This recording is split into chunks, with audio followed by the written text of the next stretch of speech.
রাজধানীর মগবাজারে আদ্দিন হাসপাতালে এসির গ্যাস লিকেজ থেকে ৬ শিশুর মৃত্যু হয়েছে বলে জানিয়েছে হাসপাতালটির কর্তৃপক্ষ। ঘটনাস্থলে পুলিশের ঊর্ধ্বতন কর্মকর্তারা উপস্থিত রয়েছেন। কারণ খতিয়ে দেখা হচ্ছে বলে জানিয়েছেন তারা। অভিভাবকদের অভিযোগ, রাত ৩টার পর হঠাৎ করে কয়েকজন শিশু বমি করে। তখনই গ্যাসের তীব্র গন্ধ পাওয়া যায়। তাদের অভিযোগ, ডাক্তার ও নার্সদের অবহেলার কারণে শিশুগুলো মারা গেছে। সঠিক সময়ে বাচ্চাদের নিরাপদে স্থানে নেওয়া হলে এত শিশুর মৃত্যু হতো না বলে দাবি তাদের। এদিকে ঘটনা জানাজানি হলে স্বজনরা হাসপাতালে ভিড় করে। এ সময় এক হৃদয় বিদারক দৃশ্যের অবতারণা হয়। আরও ৫ শিশুর অবস্থা আশঙ্কাজনক বলে জানিয়েছে পুলিশ। নিহতরা সবাই একই ওয়ার্ডের।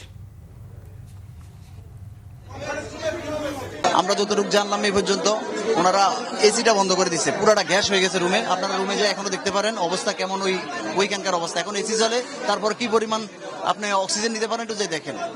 তো ওইখানে আরো কোনো সিস্টেমে ওনারা ফল্ট করছে। ৬টার দিকে হঠাৎ করে দায়িত্বরত নার্স সে দেখেছে, মারাও তাদের কাছে বলেছে যে বাচ্চাকে অসুস্থ মনে হচ্ছে।